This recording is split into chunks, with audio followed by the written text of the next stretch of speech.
Borderless Talks. It's brought to you by Serviap Global. Hello, everyone. Welcome to Borderless Talks, a monthly podcast where we explore global work dynamics with international business leaders. This podcast brought to you by Serviap Global, and I'm your host, Wagner Mindler.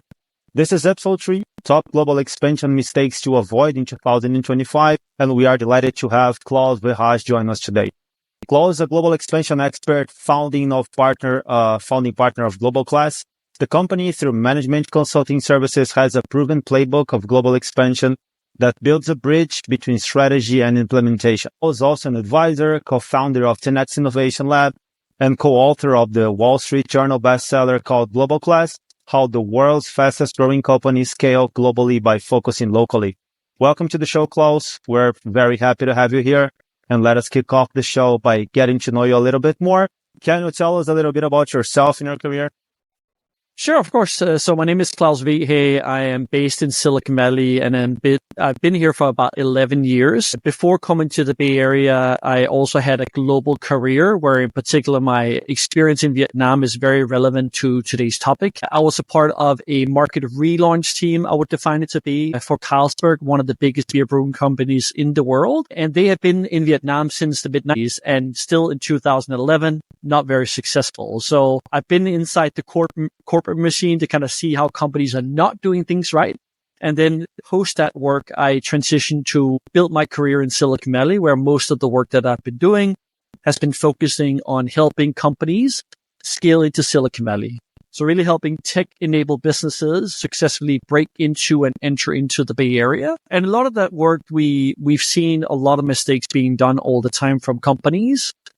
So much so that we were encouraged to think about, okay, how can we build a framework and a tool and a book that can help guide companies through this process in a much more efficient way? And so we went out there in the world digitally during the pandemic and interviewed a ton of executives to understand what they did right, what did they do wrong, and then essentially built and distilled all these insights into very practical tools to help companies navigate the complexity of going global.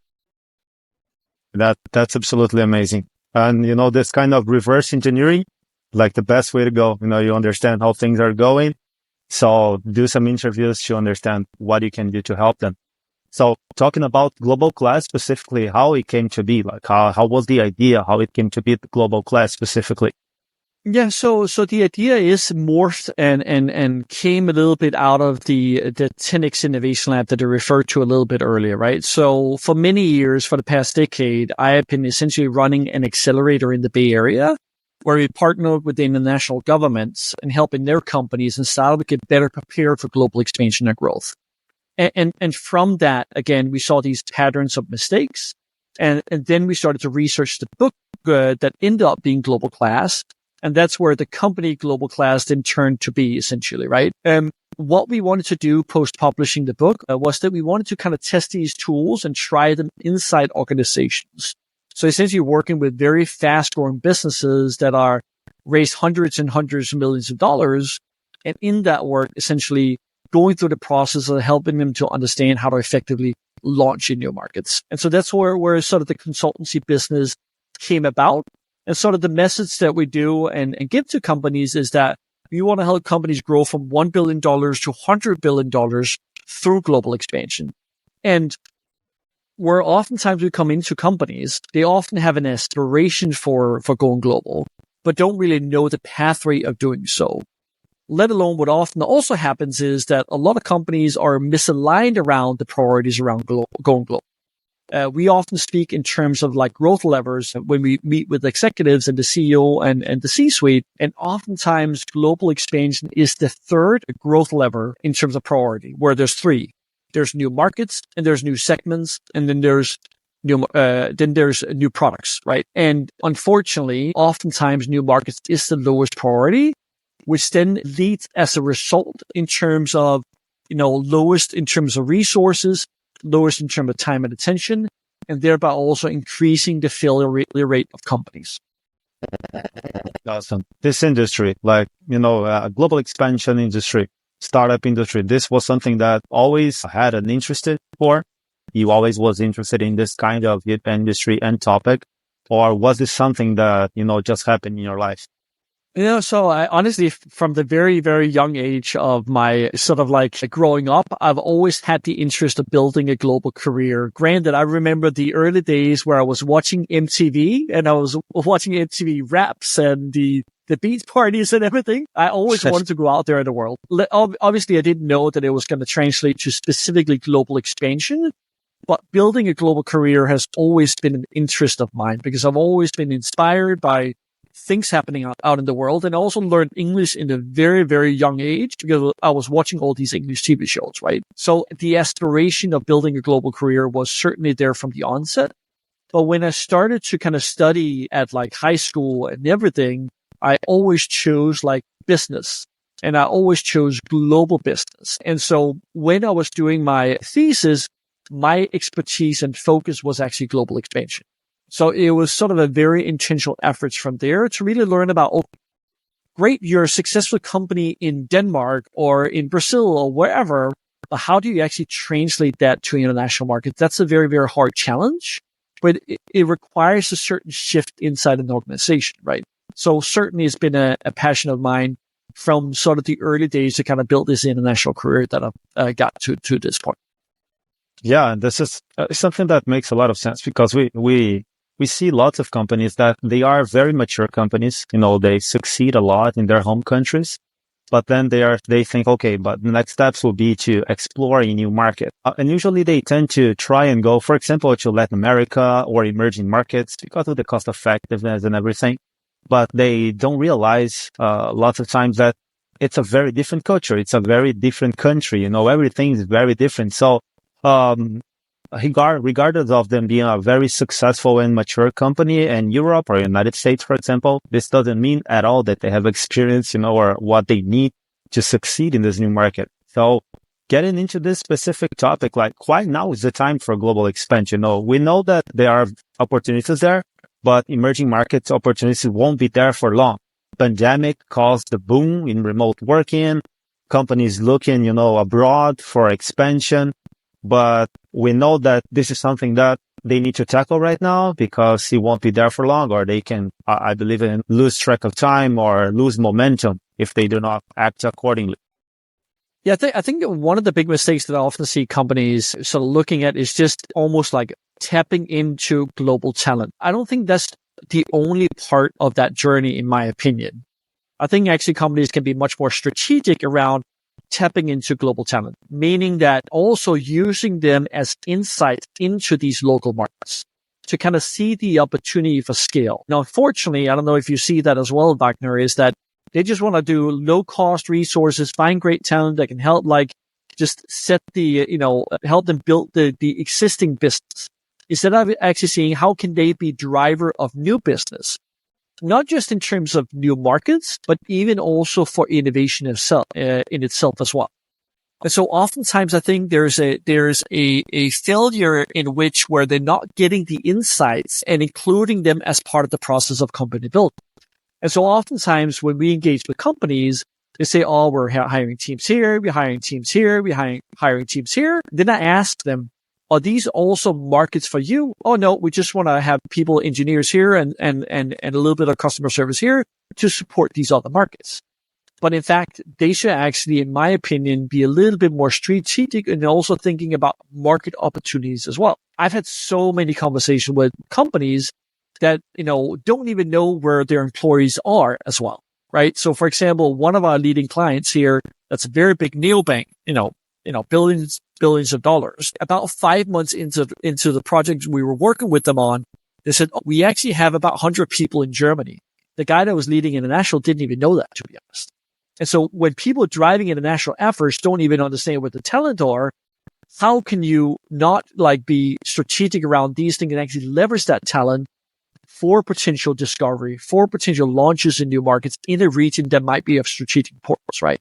So it's interesting how companies are so unstructured about even the process of finding talent and bringing them as part of the strategic initiatives as well.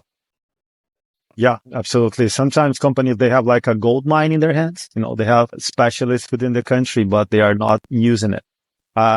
Getting into this topic, we know that there's reasons why not every company can reach the benefits of global expansion. And I would like to know like more common mistakes that companies make when going global. Like one of them is the one that you just mentioned. Like they are not really looking into the talents that they have. Sometimes they have talents in other countries, but they are not trying to really explore that market, just the talents. Sometimes they just think that it's cheaper or that it's cost effective to hire in there, but they do not see the potential that that market can bring.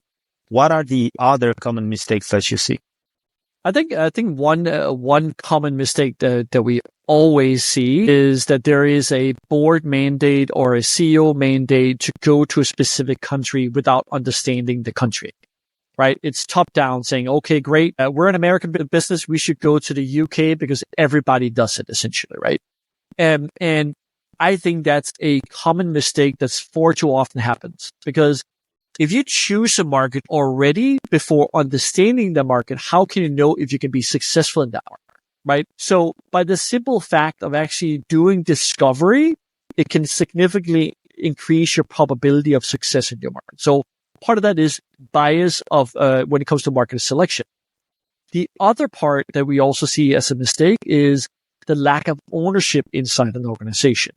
When there's not a formal ownership of international, things often fall apart or spiral things into something that's very, very difficult to manage. For example, one of our clients, they had expanded to multiple countries, and things were happening in a very siloed format. They launched in multiple countries at the same time and a little bit after each other. And all of a sudden they're building for those markets specifically instead of actually thinking about scalability. And so one mistake that they had made was that they forked the code for both markets, let alone also had the own code for their initial market. And if you can imagine, if you're all of a sudden forking the code for 3, 4, 5, 6 different markets, it becomes very, very taxing on an organization from an engineering standpoint.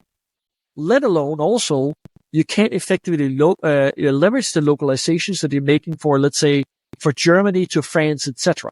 So the scalability of your platform is not there. And so what we often encourage companies to think about, at least on the technology side, is thinking about platformatization, right, in terms of technology. That's really, really key. How can you prepare the technology for you to enable scale and localization much faster? That's another part. So it's really complexity piece that I would say. The other part that we see a lot of companies make the mistake of is also building the wrong teams when it comes to launching in new markets. Again, too many companies do like 2 common mistakes within this area as well. Either they over-index on bringing people from the headquarters over to the local market and say, great, you're responsible for leading expansion into X market. And what is the missing piece there is that they don't have the local insights. They don't understand the local culture and how to operate in that culture, and let alone understand how to build the right strategy for that market. The other sort of like extreme is that they hire a fully local team, and thereby that local team, of course, understand the local market, but they don't have the tie-in to the headquarters, and thereby can't get the resources that they need, can't navigate the organization, can't build the alignment, and there's not that sufficient trust established amongst the local team at the headquarters. And so we often say you need to find the right balance between what we say local knowledge and company knowledge when you build a team abroad. And far too many companies are very unstructured around thinking about these things. The other part that we often see is a big mistake is not allocating sufficient time or sufficient resources for global, right? Oftentimes what we see companies do is that they think that they should measure things the same way as they're doing in their existing market, going straight into measuring profitability metrics rather than actually looking at other metrics when it comes to launching in new markets, because you can't expect that you have product market fit in the very beginning. So instead, you need to think about like the different milestones you make when it comes to localization, the adaptation of the application, and other localization efforts, right? But really thinking about, okay, how can we allocate enough time and enough resources to make sure we give them that time to find product market fit? And so we often say it takes an average between 2 to 3 years to get to a point where you have found product market fit, you have found scalability and so forth. Whereas we see oftentimes companies pulling back 6 months in and 12 months into the project. Absolutely. So I would say that, the first step with would be, do not just go with the hype, just go with the larger country or the country that is on the hype right now. Probably have a partner that understands a little bit more about the local culture, about, the rules that you need to follow, and, understand a little bit more about how you need to respect the process of expansion so you don't do something that you're going to regret in the future. Exactly. Sometimes Exactly. Maybe just add a comment in there, right? Like the way we work with companies, we do things as simple as, okay, let's think about what are the questions you should ask when it comes to discovering a new market, right? A lot of companies just do flyby in the night kind of discovery. I'm just going to go in for 1 or 2 days, learn about Germany, and then make a decision. Now, how do you actually have a structured discovery process that leads you to ask the right questions, that leads to you getting the right insights so you can actually think about what is a potential strategy for that market? A lot of leaders don't even do that. And so it's really about structure, in my opinion, to really make the right decision for a company. Yeah, that's for sure. Sometimes we see companies trying to, so I'm just going to give like a personal example. So I'm in Brazil. And I worked with the IT market for about 10 years. Lots of companies from Brazil, when they think about expansion, they instantly think about Portugal, because Portugal has basically the same language. So there's no language barrier, or at least there's less language barrier. But the culture in Portugal is way different from Brazil. We have much more in common with, for example, Mexico or Argentina or other Latin American markets. But Portugal is an European country. So their mindset, the way that they think, and the way that they structure things and protect their internal markets is very different. So I saw lots of companies that they try to explore Portugal, but they have, find a blockage. First of all, because of the euro. It's way higher than our currency here, and the culture is very different. So there are lots of different aspects that you need to consider. Language barriers is one of them, of course. It's easier, but it doesn't matter if you speak their language, but you do not have like a synergy with their culture, their market, and everything. So this can be like, as we say in Brazil, like you can be just hitting your own foot, Yeah, exactly. Shooting your own foot.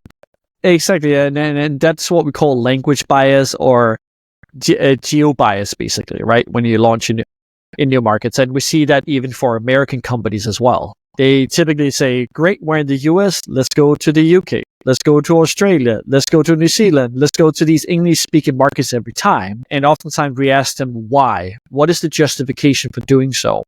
And it often boils down to two simple things.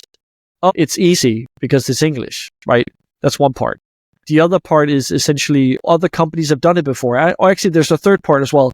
Oh, my co-founder has experience in that market, maybe 15 years ago. And you'd be surprised, of course, you're not surprised, but maybe the audience would be surprised that these smart individuals make such simple decisions that it leads them astray and make a lot of these mistakes, right? And so that's why we often say, okay, let's unbias you as part of that process. Let's think about, okay, what is your expansion philosophy overall? What do you hope to achieve in terms of growth goals? Let's think about what makes a market attractive beyond, of course, like language and everything, and beyond, of course, population size. But let's look at, okay, what are some industry indicators at a higher level that can signify that your business model has potential for those markets? So, for example, the way we like to frame it is like we look at it in terms of market attractiveness. What makes a market attractive? For the neobank client that we've been working with is like, we look at, okay, great. What are criteria that makes it interesting for you to be able to launch into the market? And here, oftentimes, credit card is important, right? Because when you're a neobank, you issue credit cards to kind of onboard users very quickly and get that traction. And so credit card penetration, willingness to use credit card, partner sales system penetration, so you can actually use credit cards, etc. So how can you look at these more like macro data to then give you an indicator to go to a subset of markets for then deeper discovery and so forth? Unbiased, even that part of the process is something we spend a lot of time on. Yeah, definitely. And also you mentioned about, not only looking at the size of the market, for example, or, the potential, but we know that logistics, operational challenges are top thing that you should consider as well, because sometimes you have a product, for example. Let's just say that you don't have like a digital service, you have a product. You need to look into export, import, taxes. You need to take a look into every aspect of the, your business if it's going to work there. It's not that simple. Like, I'm not gonna go to this other country, sell my product in there. Maybe your product is not even legal in there. For example, the fitness industry is large in the United States. It's amazing. In Brazil, it's also a large industry, but there are lots of supplements that they are forbidden in Brazil. Our agencies don't permit. So it's not that easy to just sell those things here. You need to adapt to the country that you're looking into. So this takes complexity to a whole other level. No, exactly. There's the way we like to frame it is like there's regulatory things that impact your business model, right? And then there's cultural things that impact your business model. And certainly on the regulatory side, you have to be very sensitive to the fact of understanding that regulatory framework and adhering to that. Otherwise, it's going to become very costly for your business, of course, right? Even so much so in terms of GDPR rules and everything for Europe and so forth, that's really, really prevalent there, right? So you have to be very mindful of that. A lot of where companies make a mistake of, obviously there's a big indexing towards regulation, is more the cultural aspects of expansion. That can be very, very hard to understand and very, very hard to navigate. One part is, of course, hiring a team and being able to effectively collaborate with that team. But the other part is actually understanding how your product can fit into that cultural context. An example we like to share oftentimes is DocuSign when they expanded into Japan, right? So in Japan and in other Asian countries, the whole process of signing documents is not normal. It's actually much more of stamping documents in the form of what we call a hanko stamp, right? So if you don't understand even how organizations are officiating documents through stamping with a wooden piece, then you would feel right off the gate, right? So it's really, really important to understand those local nuances and see how that affect either your product strategy, the way you message customers, the way you present your product, etc. Another story that we like to share is LinkedIn when it comes to going into Germany. LinkedIn in the US, one of the big sort of focus areas for them from a value proposition standpoint was focused on hiring, getting a job, etc. But in Germany, people don't switch jobs as they do in Silicon Valley. In Silicon Valley, we often change jobs every second year. But in Germany, they stay in the same company for a couple of decades, right? So hiring is a value proposition that would not resonate as much with the local users. So instead, actually, they're focused on getting better at your current job, right? So really focused on learning and development and really helping to improve you as a professional inside the company that you are at, essentially. And how that translated from a value proposition to then a product standpoint was then presenting the right tools, presenting the right products in front of the UI in LinkedIn, like learning and development and so forth, right?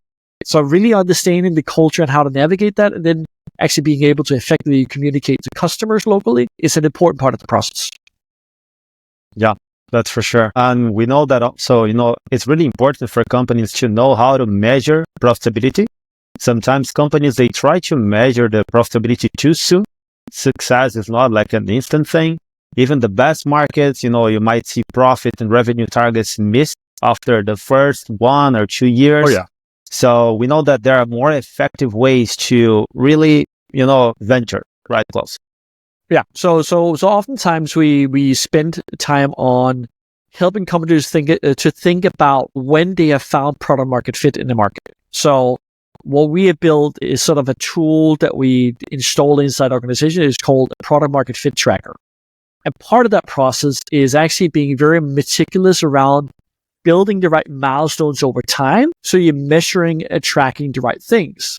And as I alluded to a little bit earlier in the conversation was you need to think about what are the type of localization we need to do. For example, the story we like to share is often Uber, right? When they launch in new markets, part of their metrics is, okay, can we get a ride within 5 minutes, right? That is a key metric for them to get to that point. Because if they can do that, they have sort of like indicators of, product fit in the marketplace and they can actually give a ride in a very, very quick manner, right? But to get there, there's a lot of things that they need to be able to do. They need to get riders, of course. They need to be managing this two-sided marketplace, right? But they also need to make sure that the map integration and everything is working very well. So there's a lot of localizations underneath the service that allows them to reach that metric. And that's oftentimes the process we spend a lot of time on. What can get you to that point where you have a product market fit, sort of like indicator, and how does that actually translate into actual localizations over time and milestones? Yeah, perfect. And one common mistake that we often see here is also companies that are underestimating the need for global operations. So, for example, you have an HR department or a recruitment department. You want to do some recruitment in Mexico. You are a company from US. You think you can do it by yourself, but you have no idea how much you need to offer to an engineer in Mexico, for example. What are the mandatory benefits? What is the best place to search for? What are the best educational institutions? You're kind of lost, Yeah. So usually you need to rely on partners. And I would say that this would be the best way to go, at least if you want to do it quickly, like rely on 100%. partners. This is something that Serviap does a lot. Like companies, they came to me and say, hey, I want to hire engineers in Mexico. And I go, okay, what is the salary? I don't know. What are the benefits? I have no idea. So, okay, let's take one step back. Let's start from scratch. Show me what you need, and I'll tell you what you need to offer in order to be competitive within that market. And also, Yes. why do you want to expand? Why Mexico? Tell me a little bit more about the background of your whole strategy. Because companies, they want to, I would say, save, cut some costs using their internal departments to do the whole process, but they don't have any idea on how to do that. So they are just trying to tap into that new market without really understanding what they need in an operational sense to do that. I guess this is something you also see a lot. 100%. I mean, one thing is, of course, understanding how to get to hire someone and giving them salary and so forth. But one is the package and how you do it, right? That's, of course, important for long-term motivation for the employee as well. If they feel heard and they feel appreciated and they're getting the right type of package structure, right? The other part is like, I often share this like story of, for example, Philippines, right? So Philippines is a market that's interesting from a salary standpoint. In the Philippines, there is something called a 13th month salary. So end of year, there's the expectation of that you get an additional salary at the end of the year. Imagine you have a team and you don't understand that cultural nuance. What happens? Well, clearly they feel underappreciated. They don't feel understood. That will then lead into them being demotivated as an employee and thereby, impacting the performance and maybe your ability to be successful in that market, right? So understanding how to structure these things, to your point, is really, really key. And you can only do that with a local partner like Serviap Global, right? And so I completely agree. Understanding how to work with the right partner instead of just do it all yourself, where you don't have that context, is absolutely key. Not just from a market opportunity standpoint and launching, but even all the way down to the operational side of things and hiring the right people and so forth. Yeah, sometimes it seems like a simple thing. As you mentioned, you can hire someone, they are on the other side of the world, but let's just say that they have a holiday or it's their birthday. What kind of actions, what kind of initiatives will you take to make them feel part of the team? For example, feel heard, Yes. participating. It's very difficult to integrate someone in your team when they are working remotely. And this can lead to this person just leaving the company. Retention is very important when we're thinking about expansion and talent retention as a whole. So yeah, I would say that this is key. To that point, I've seen far too many organizations almost like forcing their culture onto the local employees instead of actually celebrating the nuances and the differences and everything, right? I think having that empathy and having that understanding and leaning in to the fact that you're a global organization where you can bring that inclusivity in most certainly impacts the ability to retain and to motivate employees, right? So I 100% agree to that point. Yeah, and in your expansion guide, you mentioned that just because a big market exists does not mean you automatically will succeed there. I would like to understand a little bit more, why and how companies assume that a successful market equals guaranteed success. What do you think about that? Well, and so maybe let me structure it around the framework that we built, right, in the company. So what we saw with a lot of our clients is everybody is building their own custom tooling around market prioritization and everything. But always, and I mean always, there's a couple of missing pieces forgotten here. And there's two parts that are really, really important. One is like organizational capabilities and its ability to capture to success internationally. The other part is scalability and linked opportunities and so forth. And so what we often like to do with companies is that we don't just look at one market that they've already decided on. We look at multiple markets, right? And so we look at, okay, how can we enable a fast growing company to achieve success over time by building a roadmap of new markets, if that makes sense, right? So our tool called the Global Growth Opportunity Matrix includes 4 key pieces, and it helps answer specific things. One is when to expand, where to expand, what strategy to choose, and then also how do you operationalize it as well. But the Global Growth Opportunity Matrix look at, if you imagine a matrix, right? It's going to be hard to explain, so I'll try to do my best here. There's like 2 axes. One is the y-axis, which is what we call Global Capability Score. And so it's essentially an ethnographic research tool that we built where we go and actually survey organizations and speak to C-suite and the operational layer to understand what is their alignment around certain, things around related to expansion. Everything from alignment in terms of leadership to their research process and discovery process to how do they enable localizations, how they build teams, and a whole host of other things. We then rank them from 0 to 100. The x-axis is around like understanding the business model for that market. In other words, what is the accessibility of that market? How much do we need to change in terms of a business model to be successful there? And we sort of rank it from 0 to 30.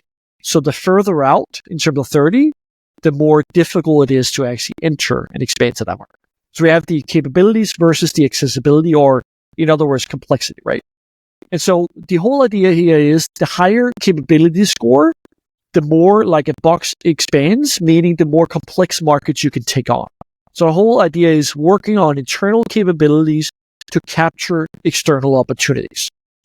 The third part is, again, the attractiveness piece, the circle size of a market, right? How do you build, how do you think about what makes up an attractive market? What are the right criteria and so forth? Now, the fourth piece that is often missing, in our opinion, is again, the linked opportunities. So if you look at 8 different markets, are there any like interesting opportunities where work done in one market can also be translated to another market? Let's just give you a random example. Let's say you are a bank, and let's say you look at a market in Asia, and you find out that buy now, pay later is an important capability there to compete locally. Buy now, pay later because e-commerce is heavy in that market. Let's then say there's another market in Asia where buy now, pay later is an important capability as well to compete. Oh, great. You're doing the work for one market in Asia with the buy now, pay later, and you see similar factors in the other markets, and thereby you can actually go to that one market, then later expand to the third market, if that makes sense. So really looking at things from a scalability standpoint and looking at opportunities for growth, not just in one market, enables your ability to actually accelerate other markets as well, if that makes sense. So that's a little bit the structure that we think about when it comes to scaling and growing in new markets. Yeah, absolutely. Man, this is I would say, an amazing thing to do because you can choose where you're gonna, I would say, put your efforts, because right now you're trying to explore this specific country, but then there's a whole other scenario that you can explore apart from this one. So Asia, for example, or in Latin America, we have very similar situations where if you are prepared to explore a market, maybe, and just maybe, you'll be ready to explore the next one as well. And this is something that usually it's very effective here in Serviap as well, because we know that the company, they are trying to explore, for example, Mexico, Argentina, or Colombia, but hey, we can help in all of those countries. So also choosing a partner that can assist you not only in that specific market that you're trying to tap right now, but has also the reach to help you in many other markets, will make sure that you will be prepared to do that. So Exactly. I had the chance to talk to a company that they had around 8 EOR providers and they were going crazy. So they were trying to switch to one EOR provider that would be able to help them in all of the markets that they were trying to explore. Because it's crazy, if you want to manage 8 providers, it's way better to have just one that can help you everywhere.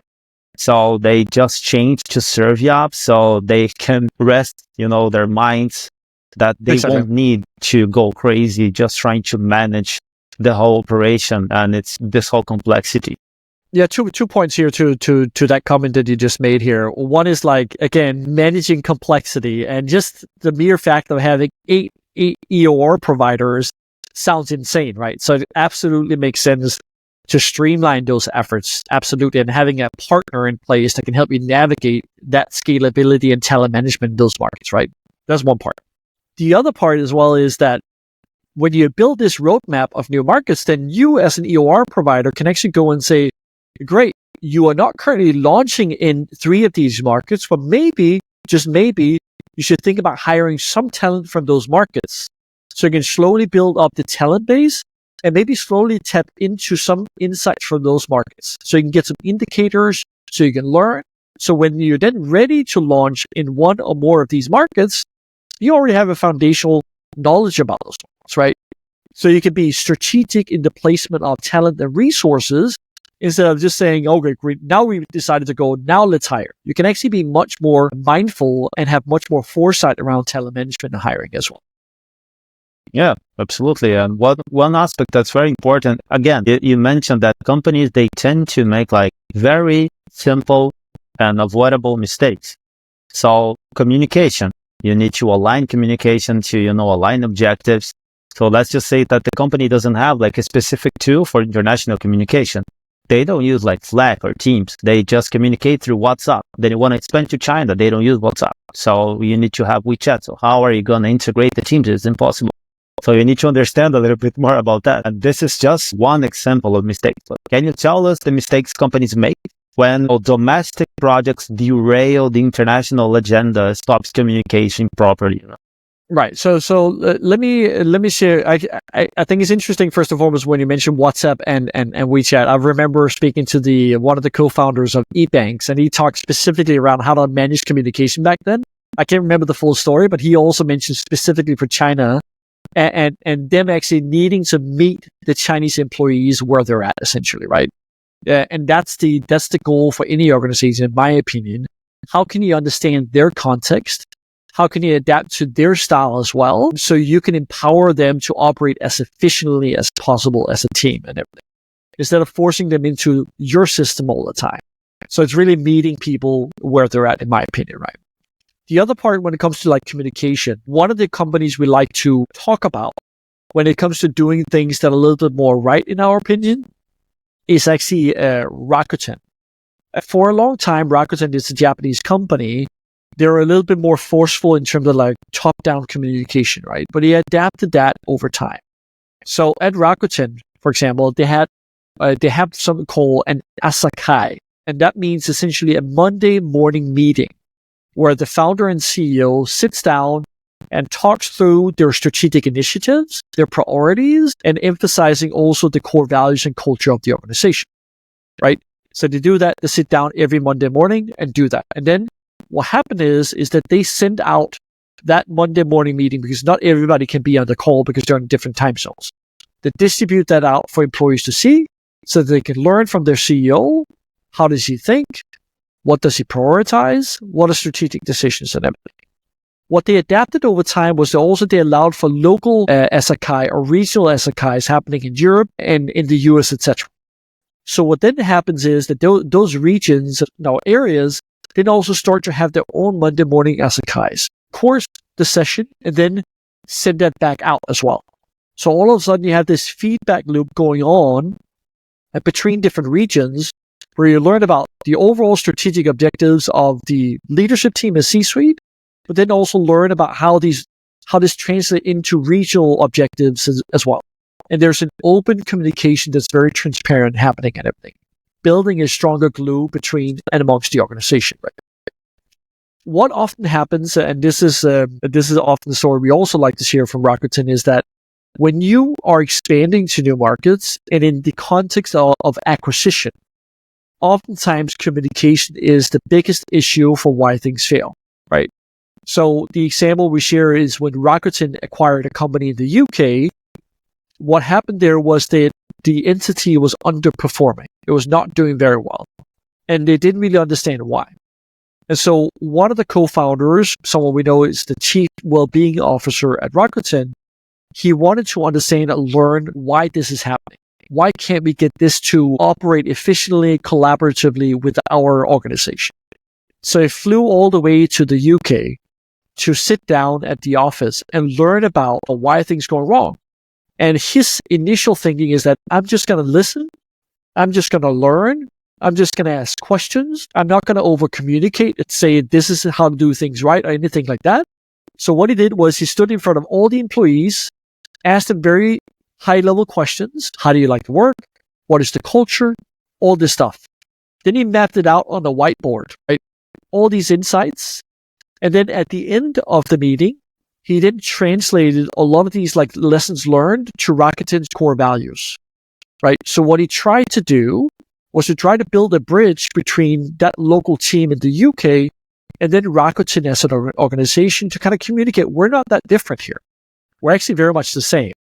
And we're not going to treat you that differently. But we just want to learn and collaborate and be much more efficient as an organization.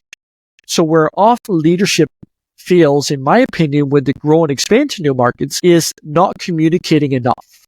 They don't over-communicate. They don't try to learn. They don't try to adapt. They don't try to listen. And that's a core part of not just expanding in terms of a product, but also expanding in terms of people, office, and everything else. Yeah, and that is amazing. I believe that one of the most amazing parts of going global is to be able to experience new cultures, to learn from new cultures, to absorb everything that the world has to share. I believe this is just a human thing. But for example, when we are working in a company, we want to feel that their core values align with ours. And if we don't feel that way, we are not able to really perform at our best. So it's really amazing to see, companies that are trying to meet halfway, to have this connection with the employees, regardless of where they are at, because we do know that there are lots of differences between companies such as, Brazil and Germany. For example, I worked for SAP, like German ERP company, and it was very difficult for them to adapt to Brazil at some point. But it was, I would say, a great operation at least. Yeah, so no, exactly. Companies, they are learning. Yeah, exactly. No, exactly. As you know, Germany, they're very process oriented, very organized and everything, right? It's a culture, right? And so you need to understand how things work. For example, I remember speaking to a Brazilian organization, and when they expanded to Mexico, they felt like Mexicans were slower. They worked very differently. I'm not saying that they are, but I'm just saying that was the perception at least, and they didn't really understand each other culturally, right? So it's really, really important to understand the nuances of these things. And for example, in America, oftentimes when they go to Denmark, my country, they say, okay, Danish people, they're just so rigid in the way that they work because they just want to go from 9 to 4 and not work beyond, basically. But again, it's a culture we've been born and raised in. We've built a very efficient culture. And so oftentimes it's perceived to be lazy, even though we're fairly efficient as a country, right?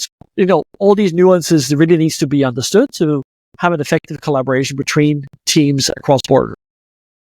Yeah, absolutely, man. I feel that we could be here for hours talking about just this specific situations. I have lots of stories with companies that I work with, and I'm quite sure that you also have. But hey, Klaus, I just want to thank you for your time, man. It was great speaking with you. Thank you for being here with us and sharing all your experience as our partner. Tell a little bit more, where can people contact you, follow your work? Sure. So they can go on globalclasscompany.com, or they can find me on LinkedIn. I'm always happy to connect with leaders that are expanding their businesses. That they can simply look at my name, like Klaus, and then Wehage, Wehage. simply go there. I will also share this resource with your team, Wagner, but we also built what we call a global expansion planning guide as well. This shares all of our tools transparently with people, basically. And so they can freely go in, get inspiration from how we think about instrument methodology and how to be successful in expanding. And so we often share a lot of these resources just to people that want to listen and learn. And so, yeah, find me on LinkedIn, and they can always reach out to me. I'm always happy to have a chat. Amazing. So people just follow Klaus and Global Class. I promise you won't regret it. It's great content. They are great partners in Serviap. Again, I'm Wagner. Thank you for listening to this episode of Border Talks, brought to you by Serviap Global. You can follow Serviap also on LinkedIn, Facebook, and Instagram, and please stay tuned for new episode of Borderless Talks every month. And I'll see you next time. Thank you, Klaus, and have an amazing rest of your day over there. Awesome. I appreciate your time today, Wagner. Thanks for the invitation. Thank you. Awesome. Borderless Talks. It's brought to you by Serviap Global. Serviap Global.